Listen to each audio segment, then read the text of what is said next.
कक्षा 5 हिंदी। मैं आर.एस. प्रसाद।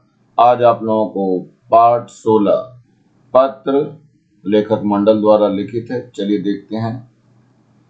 पहले इसके शब्दार्थ ले लेते हैं थोड़े से। आकर्षण, आकर्षण मीन्स होता है खिंचाव। सैर, सैर मीन्स घूमना। अधिकांश, अधिकांश मीन्स अधिकतर। स्वचलित, स्वचलित मतलब अपने आप चलने वाली। प्रदूषण, गंदा होने की क्रिया। मददगार, सहायता देने वाला। संभावना मीन्स मुमकिन होना। प्रतीक्षा मीन्स इंतजार। चलते हैं इसके प्रश्न उत्तर पे देखते हैं। पत्र का लिखना इसमें सिखाया गया था। तो सबसे पहले प्रश्न पे आता है, कांता ने किसे पत्र लिखा?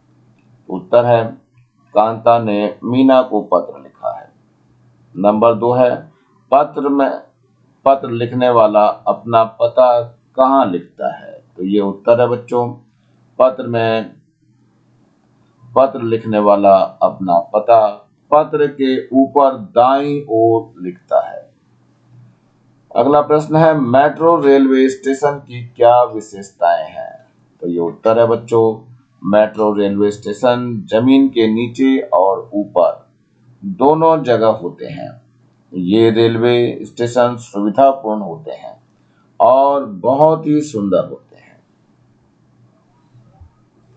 मेट्रो रेल के डिब्बे किस देश से बनकर आए हैं? उत्तर है, मेट्रो रेल के डिब्बे दक्षिण कोरिया से बनकर आए हैं। अगला प्रश्न है, मेट्रो रेल के चलने से किस समस्या से छुटकारा मिल गया है? तो उत्तर है, ये मेट्रो रेल के चलने से बसों की धक्का मुक्की और लंबी कतारों से छुटकारा मिल गया है। अगला प्रश्न है, दिल्ली की आबादी क्यों बढ़ती जा रही है? तो उत्तर है, देश की राजधानी और महानगर होने के कारण दिल्ली की आबादी बढ़ती जा रही है। अगला प्रश्न है, दिल्ली की सड़कों पर वाहनों की संख्या क्यों बढ़ती जा रही है? तो उत्तर है, यहाँ की अधिकांश जनता को कामकाज के लिए प्रतिदिन एक स्थान से दूसरे स्थान पर जाना आना पड़ता है और काम के स्थान भी दूर होते हैं। इसी कारण दिल्ली की सड़कों पर वाहनों की संख्या बढ़ती जा रही है।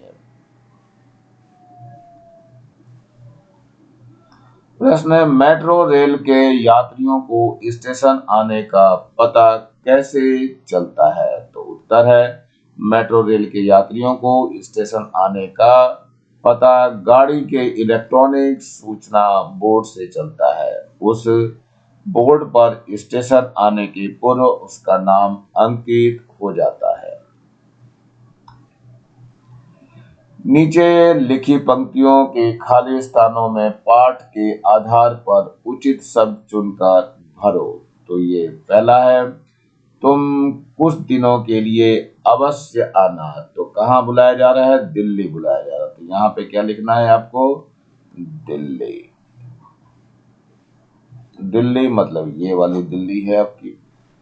सेकंड है, कुतुब मीनार की देखते हुए नंदा पीछे लुढ़क गई थी। तो लंबाई आएगी या ऊंचाई आएगी? तो बच्चों ये ऊंचाई आएगी। तो यहाँ पे क्या लिखा जाएगा?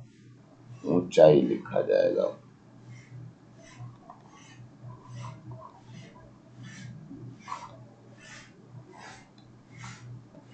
नंबर 3 में से टिकट का टोकन लेना चाहिए, प्लेटफॉर्म या काउंटर से? तो बच्चों काउंटर से लेना चाहिए। तो यहाँ पे क्या लिखा जाएगा? काउंटर लिखा जाएगा।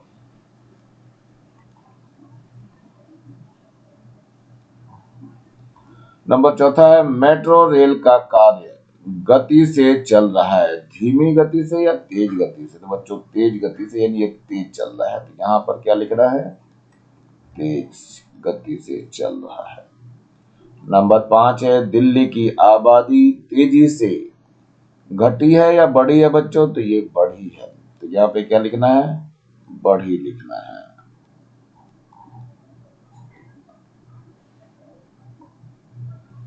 चलिए प्रश्न है, सोचो और सीखो लिखो के लिए है। तो हम किसी को पत्र क्यों लिखते हैं? तो उत्तर है, हम किसी भी प्रकार की जानकारी एक दूसरे को देने के लिए पत्र लिखते हैं। बड़ों को पत्र लिखते समय संबोधन में क्या लिखा जाता है? तो उत्तर है बच्चों, बड़ों को पत्र लिखते समय संबोधन में आदरणीय या पूजनीय लिखा जाता है।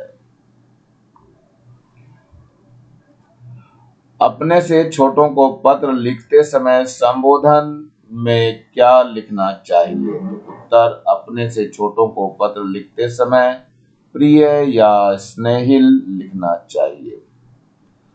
प्रश्न है, पत्र में पता लिखते समय पिन कोड क्यों लिखना चाहिए? तो उत्तर है ये, पत्र में पता लिखते समय पिन कोड लिखने पर पत्र सही जगह पर अति शीघ्र पहुंचता है।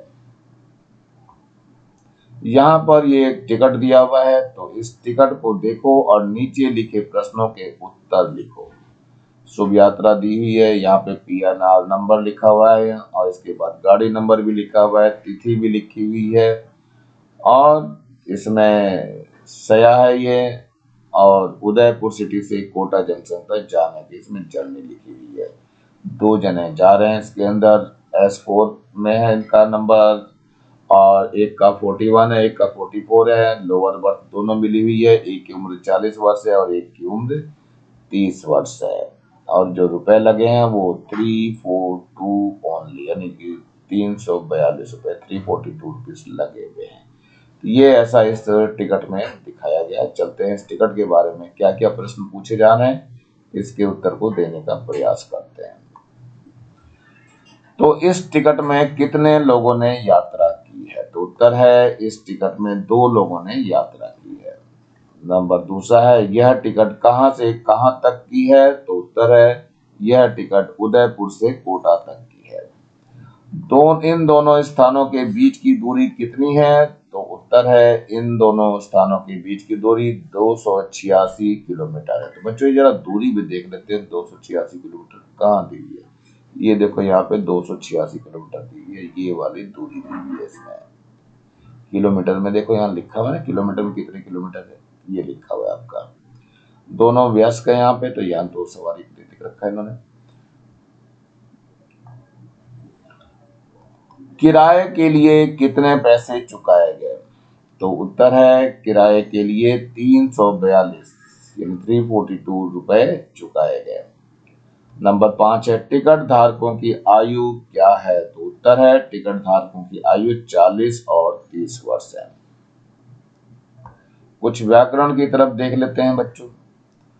ऊपर दी गई तालिका में स और द के नीचे लिखे शब्द किस लिंग के हैं? उन्हें बहुवचन में बदलो। तो चलो उत्तर बच्चों देखते हैं। ये शब्द है, ये लिंग है और ये बहुवचन में बदल रहे हैं। इधर भी ये शब्द है, ये लिंग है, उसको बहुवचन में बदल रहे हैं। बगीचा, बगीचा पुल्लिंग शब्द है तो बगीचे हो जाएगा, ये बहुवचन हो जाएगा। शरीफा ये शब्द है तो ये कैसा है? पुल्लिंग है ये। शरीफे इसका बहुवचन हो जाएगा। फीता शब्द है लेकिन फीता क्या है? पुल्लिंग है। फीते करेंगे तो बहुवचन हो जाएगा। बाजा पुल्लिंग है, बाजे करेंगे तो बहुवचन बन जाएगा। पुस्तक शब्द है आपका लेकिन स्त्रीलिंग है, बहुवचन बनाने के लिए पुस्तकें लिखा जाएगा, ये तो क्या हो जाएगा? पुस्तकें। नहर शब्द है लेकिन नहर स्त्रीलिंग है तो उसका क्या हो जाएगा? बहुवचन, नहरें। पेंसिल शब्द है लेकिन स्त्रीलिंग है ये, तो पेंसिलें इसका बहुवचन होगा। कमीज इसका लिंग स्त्रीलिंग है और कमीजें इसका बहुवचन हो जाएगा। तो चलिए आगे की ओर बढ़ते हैं बच्चों। अगला प्रश्न दिखाई दे रहा, निम्नलिखित शब्दों में ई की मात्रा जोड़कर नए शब्द बनाओ और उनका वाक्य में प्रयोग करो। तो उत्तर है वापस, वापस में ई जोड़ेंगे तो वापसी हो जाएगा। बस की वापसी कितने बजे है? कम में बड़ी ई जोड़ा गया तो कम ही हो जाएगा। दावत में किस बात की कमी नहीं थी, मतलब दावत में किसी बात की कमी नहीं थी या दावत में किस बात की कमी थी, ऐसा भी हो सकता है, सेंटेंस आप बना सकते हो। चलिए, तेज में बड़ी ई जोड़ा गया है तो तेजी हो गया है, तो माधवी तेजी से दौड़ रही थी। देर है, देर में बड़ी ई जोड़ा जाएगा तो देरी हो जाएगा। पाठशाला जाने में देरी मत करो। गलत है, गलत में ई जोड़ा गया है तो गलती हो जाएगा, तो इसमें तुम्हारी कोई गलती नहीं है। ये वाक्य में प्रयोग है बच्चों। अब अगला प्रश्न भी देखते हैं। निम्नलिखित वाक्यों के काल लिखो और इन्हें निर्देशानुसार काल में बदलो। चलो बच्चों, इसमें काल भी दिया बताना है और इसका वाक्य में प्रयोग भी करना। चलो देखते हैं क्या है, जो निर्देश है उसको काल में बदलना है।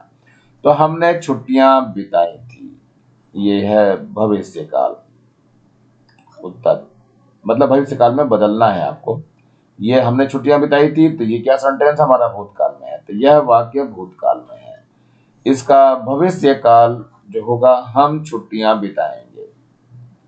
अगला है वह अपने भाई के साथ आएगी, इसको वर्तमान काल में बदलना है। लेकिन ये सेंटेंस जो लिखा हुआ है यह वाक्य भविष्य काल में है। इसका वर्तमान काल क्या होगा, वह अपने भाई के साथ आई है।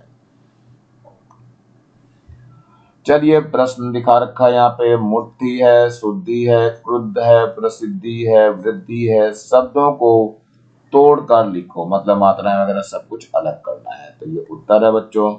मुट्ठी, मुट्ठी में म आएगा, छोटे ऊ की मात्रा है, आधा त आएगा, ठ आएगा, उस पर बड़ी ई की मात्रा। शुद्धि, शुद्धि में स है, उस पर छोटे ऊ की मात्रा है, आधा द है, फिर छोटी ई की मात्रा है और थ है। क्रुद्ध, क्र आएगा, उसमें छोटे ऊ की मात्रा, फिर आधा द है और ध है। फिर प्रसिद्धि, प्र आएगा, छोटी की मात्रा, स आएगा, आधा द आएगा, छोटी की मात्रा और धी आ जाएगा। वृद्धि, तो व्री आएगा, आधा द आएगा, फिर छोटी की मात्रा है और थ आ जाएगा, तो वृद्धि होगा ये।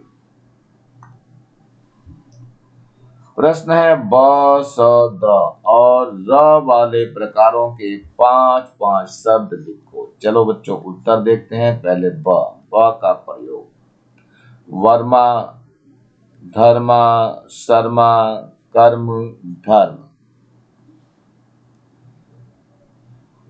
ब में लिया है, ऊपर र का प्रयोग चल रहा है। इसका प्रयोग था बच्चों, ये है ऊपर लिखा हुआ र का जो लिखा हुआ है। तो वर्मा, वर्मा, धर्मा, शर्मा, कर्म, धर्म, कर्मा, ऐसा लिख सकते हैं। ये स वाले को देखते हैं, नीचे वाला र लगा हुआ है का प्रयोग करना है। तो आम्र हो गया, ग्राहक हो गया, भ्रमण हो गया, सब्र हो गया, भ्रम हो गया। अब ये री की मात्रा का जो है ये दिखाई दे रहा है, री है, री का मात्रा का प्रयोग करना है। तो ट्रक है, ड्रामा है, ट्राम है, ट्रेक है, ट्रेन है। र का प्रयोग है, तो राम, राज्य, राजा, राकेश, रोहन। इस तरह से हम वाक्य में प्रयोग कर सकते हैं। चलिए, ये क्या पत्र लिखा जा रहा है देखते हैं हम। शाला वार्षिकोत्सव की तैयारी के संबंध में अपने मित्र को एक पत्र लिखो। तो ये लिखा जा रहा है बच्चों एक पत्र, तो रायपुर, दिनांक अपना जो भी आ जाए 9/9/2023। प्रिय मित्र राकेश, नमस्ते। मैं यहाँ कुशल पूर्वक हूँ, आशा करता हूँ तुम भी कुशल पूर्वक होंगे। तुम्हें मालूम है इस वर्ष हमारी शाला को 25 वर्ष पूरे हो गए, इसलिए इस वर्ष वार्षिकोत्सव मनाया गया। इस उत्सव को धूमधाम से मनाने के लिए पूरा विद्यालय 15 दिन पहले से सक्रिय हो गया। कहीं नाटक का अभ्यास चल रहा है, तो कहीं नृत्य का, कहीं निमंत्रण पत्र वितरित किए जा रहे हैं, तो कहीं सामियाने ताने जा रहे हैं। इस तरह शिक्षक और छात्र सभी उत्सव में व्यस्त हैं। संध्या के समय सांस्कृतिक कार्यक्रम का उद्घाटन हुआ। शहर के कई विशिष्ट अतिथियों को आमंत्रित किया गया था। मुख्य अतिथि ने दीप जलाया, छात्र ने अतिथि गीत गाकर अतिथियों का स्वागत किया। मुख्य अतिथि ने शाला के बारे में अपने विचार रखे। इसके बाद शाला का रंगारंग कार्यक्रम शुरू हुआ। भांगड़ा नृत्य, एवं आदिवासी नृत्य ने तो दर्शकों का मन ही मोह लिया। इस प्रकार हमारी शाला का वार्षिकोत्सव बहुत ही अच्छा रहा। हम सब ने बहुत मजा किया। से शुभ, तुम्हारा मित्र रोहन। इस तरह से आपको पत्र लिखना होता है। चलिए बच्चों आगे देखते हैं। ये अगला प्रश्न है, स्टेशन का दृश्य देखकर वहां की हलचल पर विवरण लिखो। तो चलो बच्चों एक विवरण चलते हैं, स्टेशन पे देखते हैं क्या हुआ है। ये स्टेशन का दृश्य बड़ा ही कोलाहलपूर्ण होता है। बहुत भीड़ भाड़ होता है। लोगों को एक ट्रेन से दूसरी ट्रेन पकड़ने की जल्दबाजी होती है। ट्रेन आते ही स्टेशन में सामान बेचने वालों की आवाजें गूंजने लगती है। सभी को उतरने की जल्दबाजी होने से धक्का मुक्की भी हो जाती है। लोग अपने अपने कामों में व्यस्त रहते हैं। इस प्रकार स्टेशन का एक दृश्य शोरगुल युक्त होता है। अर्थात ट्रेन पे जैसे ही स्टेशन पे ट्रेन आती है, चाय वाले चिल्लाना शुरू कर देते, चाय चाय चाय बोलो चाय, ऐसा बोलना शुरू कर देते हैं। और सभी लोग जितने होते हैं अपने अपने रिश्तेदारों को ढूंढते हैं, उसी में धक्का मुक्की होती है। और इस तरह से स्टेशन के दृश्य का वर्णन आप अपने शब्दों में कर सकते हो। ये लेसन यहीं समाप्त हो रहा है। नीचे ये लाल रंग का बटन दिखाई दे रहा है, इसको दबा के जरूर सब्सक्राइब करें। वीडियो अच्छा लगा हो तो लाइक करें, कमेंट सेक्शन में कमेंट्स करना ना भूलें और ज्यादा से ज्यादा बच्चों को शेयर करें जिससे ज्यादा बच्चों को फायदा हो सके। और इस बेल आइकन को भी दबा लें जिससे कि नया वीडियो डालो तो उसका नोटिफिकेशन तुरंत आपको मिल सके। मेरे चैनल को देखने के लिए आप लोगों का बहुत बहुत थैंक्स। इसी के साथ मैं आर एस प्रसाद आज का वीडियो यहीं समाप्त करता हूँ। मिलता हूँ नई वीडियो में नए टॉपिक के साथ। तब तक thank you, have a nice day.